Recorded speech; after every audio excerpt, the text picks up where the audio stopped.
This week, a Keepstar is stolen and then reappears later in the week. The doom clock keeps on ticking. The initiative have to make a choice. A brave pilot wins Eve. There is a full-on Subcap brawl between PAPI and The Imperium, and another PAPI Keepstar is dropped in Delve. Hello, I'm Frost, and this is your weekly EVE Online War Update. Welcome back. So the news starts early this week, literally about 6 hours after last week's video was released. And the piece of news was that a Keepstar was found floating in space, unanchored, in the system of KTAC 6. So if we go up into my box and we bring up Dotland, you can see it right here. It's the dark pink one in the southeast of Delve. And it looks like an NC Dot scout was coming back with a fleet, and he spotted it, and it was just sitting there in space. Now, if you remember last week, I said how the Imperium were playing kind of anchoring games with their Keepstars to try and bait capitals from coming and trying to hit these unanchoring Keepstars to try and create a fight where they would actually have good grid control.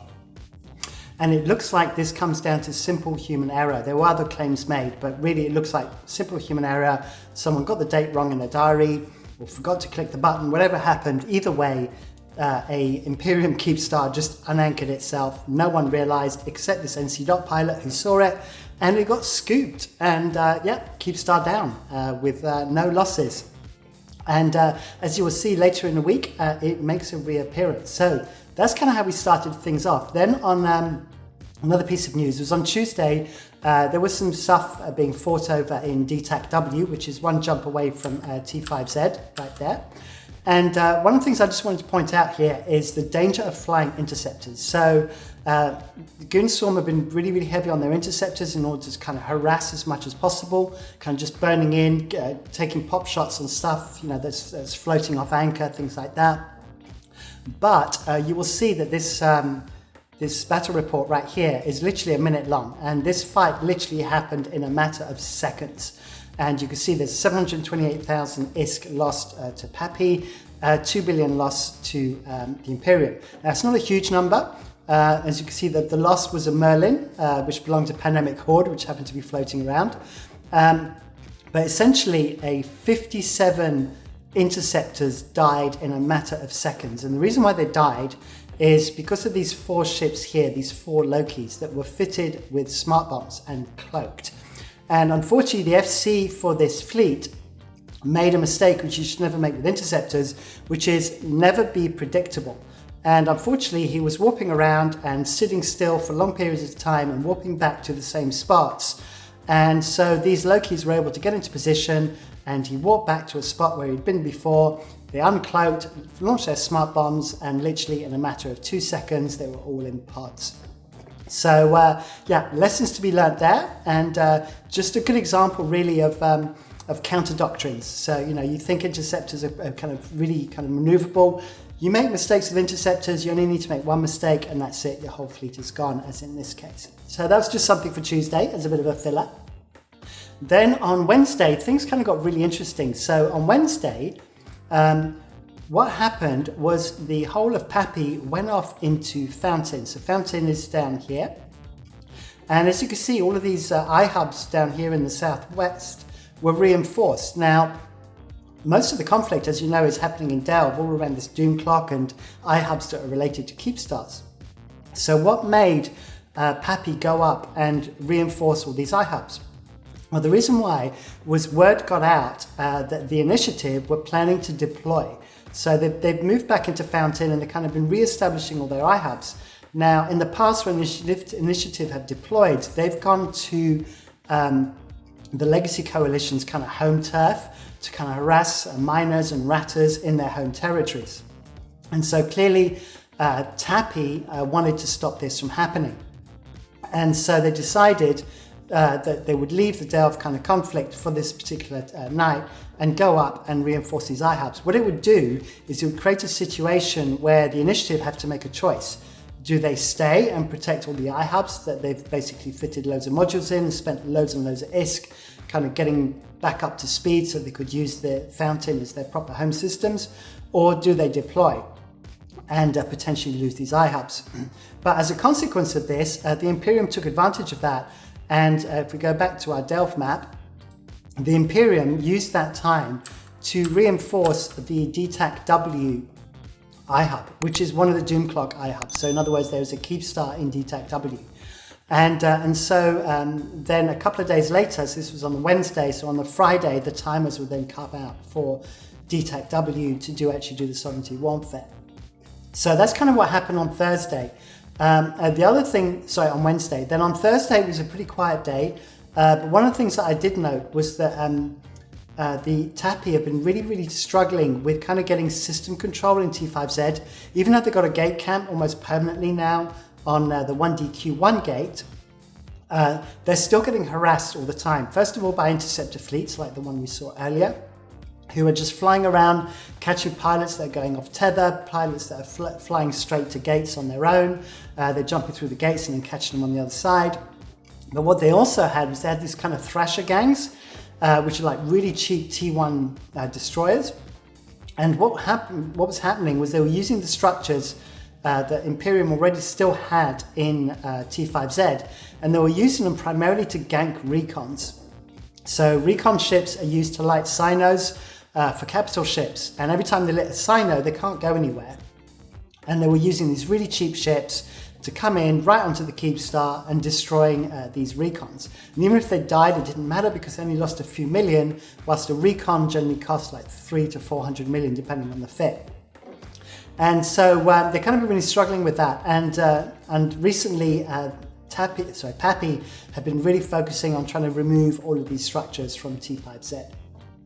So then we kind of get on to Friday. So if you remember what I said, was on Wednesday, this Ihub got reinforced in DTAC-W. So we came to the Entosis fight for DTAC-W. But the thing to note with this system is if you actually go to our Doom Clock, and you can see I've got it highlighted here already, that the ADM of this PL system is at 6. Now, even with ratting, you can only get it so far. And the reason why this number is so high is because Pandemic Legion have made this their capital system. That when you have an alliance, you can choose which system is going to be your capital. And by making it your capital, you get an ADM bonus, which takes it all the way up to the 6 if you've got all your other indexes kind of up. So as a consequence of this, and there's something I forgot to mention last week, I mentioned that high ADMs reduce your vulnerability window when your Ihub can be, or TCU can be reinforced. What it also does is it actually changes the timers during the actual node battles for sovereignty warfare. So for the attackers, it actually lengthens this. And so with an ADM of 6, the timer goes to about 50 to 60 minutes. And for the defenders, it drops down to literally just a few minutes, like 5 or 6 minutes. Obviously, you've got warm up and cool down before that, which is a few minutes as well. But what it meant was that when this Entosis fight came, Pandemic Legion were actually able to complete it in about 10 to 12 minutes because the nodes, for them as defenders, they literally only had to Entosis these nodes for about 5 or 6 minutes. And so they're able to do all of them very, very quickly. They got control of the constellation, and before anything could be mounted, any potential force could be mounted or enter the system, the constellation, they're able to wrap it up. So that is the reason why it's really important that these ADMs are pushed up. Now, Pandemic Horde have been pretty good with this. It looks like test is slipping a little bit. These are kind of dropped down to 2.6. And as you can see, these are kind of being reinforced quite heavily. And I expect these battles to be continuing on over the next 2 weeks. But we'll come back to the Doom Clock. But that was kind of the first thing that happened on Friday. The other things that happened on Friday was that, if we go back to our map, Pandemic Horde were gating capitals through ZXB. Now, the reason why they were gating capitals, this whole green constellation down here in the bottom is currently under, I've got a complete mind blank, bear with me, incursions, there we go. It's currently having an incursion. Incursion is kind of an NPC event where you get these super rats. But one of the things you get with incursions is all the systems become sino-jammed. So you can't bridge any capitals into these systems. And so Pandemic Horde were gating them through. And Goonswarm tried to do a bomber attack on these capitals as they were gating through. They were supported by Eagles. And if we bring up the battle report, you can see it really didn't work out well for Goonswarm. There was literally 0 ISK loss for PAPI versus 6 billion ISK loss, 6.7 billion ISK loss for Goonswarm or Imperium. And you can see that literally all these bombers were just absolutely destroyed. So once again, just like the Interceptor fleets before, with bombers, if you make a mistake, then things can turn very badly for you. And it looks like these got bubbled to hell, and that was the end of that, and they all died. So yeah, not a good week in terms of these kind of small ship doctrines for the Imperium. But then during that time, the incursions were used, if we go back to our map, to actually reinforce a whole bunch of structures here in 5 TAC C. This was very much an industrial system for the Imperium, so there were a lot of Satios, Raitarus, Tataras, and these were all reinforced at the same time. And that was kind of what happened on Friday. So the other thing that happened on Friday, obviously, is Ihubs were reinforced, the Ihubs that were in Fountain. So what happened was the initiative decided to deploy after all, and so they left these Ihubs to be taken by PAPI, or PAPI should I say, and where they've deployed to is, of all places, is Curse. So if I bring up my map here, bring up my universe map, so Curse is a NPC system, and so there's NPC stations. Now, the reason why it would have deployed to Curse is that previously, when they've tried to harass TAPI, they've done it from Fortizars, but these Fortizars keep getting destroyed. Now, NPC stations can't be destroyed, and if you can see here, right down the bottom here, UTAC Q takes you straight into Catch.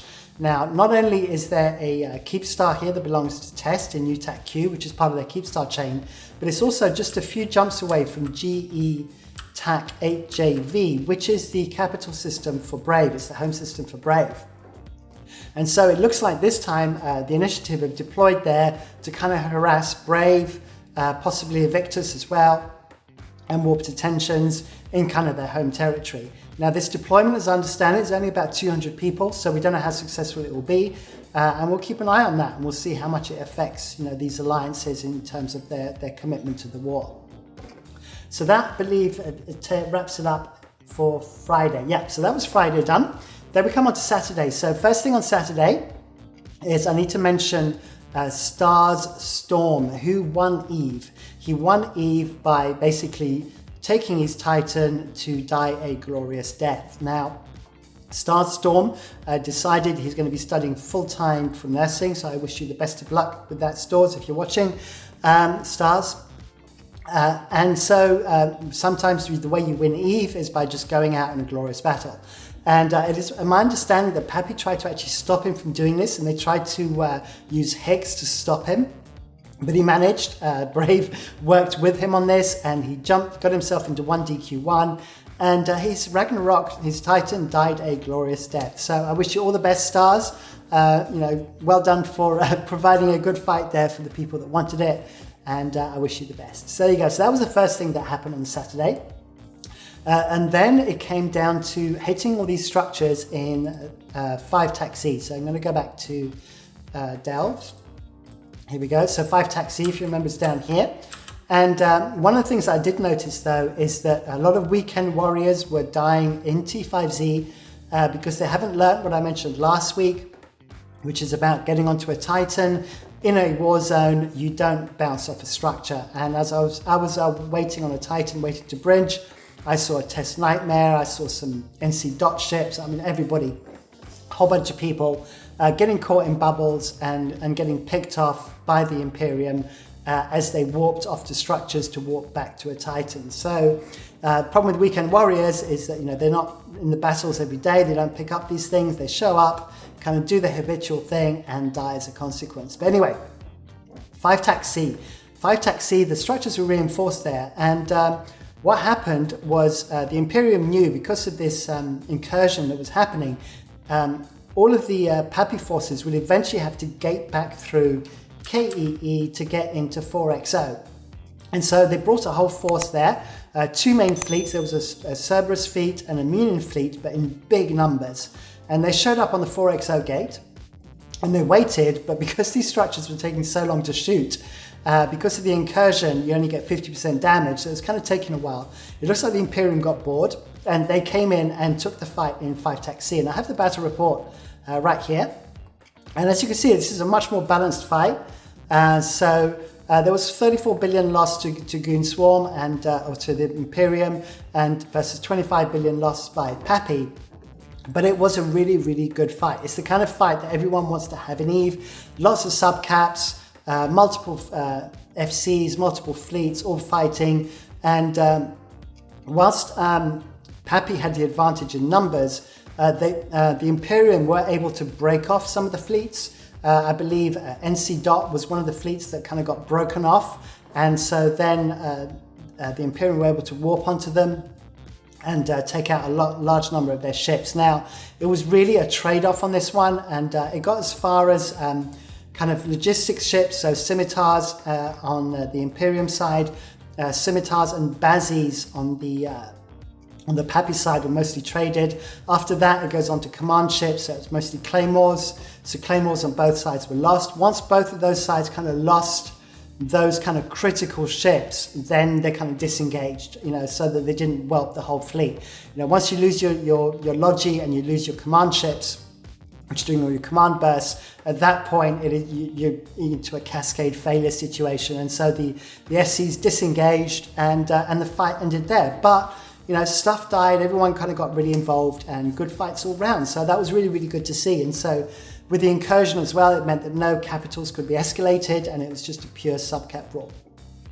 And so that kind of wraps up Saturday. Then on Sunday, something big happened, and it comes back to the doom clock. And what it was that HIX4H was finally reached its 35-day timer.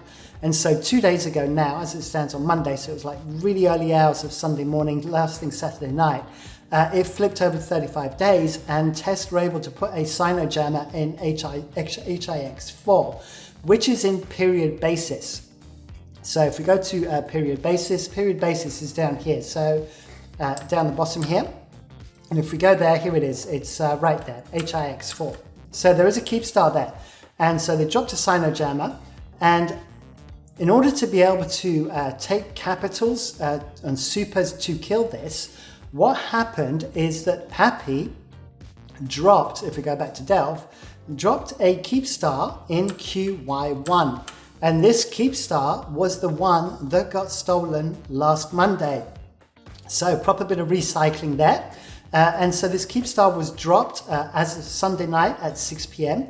And at the time that this video will be released, it will actually be anchoring in QY1E. So why did PAPI anchor a Keepstar in QY1? Well, we need to look at jump bridges for this. So if we look at T5Z, which is the current staging for PAPI, and we look at a jump bridge for a Titan, you can see that it can only get to Delve and Quirius. If we actually look at Delve, the furthest it can get in terms of getting towards period basis is 3-tac-D. If we look at the Quirius map, you will see that you can get as far as QY1E right here. Now going back to the Delve map, it is literally now a couple of jumps away from TN25. So if you jump straight from T5Z, you can get to QY1E, but you would still have to bridge your capitals through 3 different gates. And so what has happened is that they've dropped a Keepstar in QY1, so then they will be able to jump capitals and supers, that's the plan, onto this Keepstar in QY1, and then from QY1, they will be able to bridge right onto the gate into TN25. And then they will be able to jump into TN25, and then have one more jump into HIX. So this is still pretty sketchy, and this is going to be really interesting. So right now, the Keepstar has been reinforced, and it will be in its final timer in the next few days. And this will be really interesting because to be able to take this Keepstar out for certain, you're going to need to bring caps and supers. And these are going to have to be gated. And obviously Imperium are going to be well aware of this. And so I imagine that potentially there's going to be some major subcap brawls on these gates if the Imperium choose to try and create hassle. Hopefully they will, and it will turn out to be good fights, and it will be very interesting, and there'll be lots of white knuckling from super pilots as they're trying to gate these titans and supers and capitals through. And it should make for an interesting fight, hopefully. So we will see how that pans out, and I will keep you up to date on what goes on. Hopefully you've enjoyed this. If you have, then please like, please subscribe. It really helps the channel a lot. Hit the bell icon for notifications. And yeah, also don't forget to check out my Discord. The link is in the description. If you want to talk about any of this stuff, please do so in the comments, or you can come onto my Discord and talk to me there. We've got an EVE Online chat channel. And that wraps it up for me. Thank you for watching. Until the next one. Bye.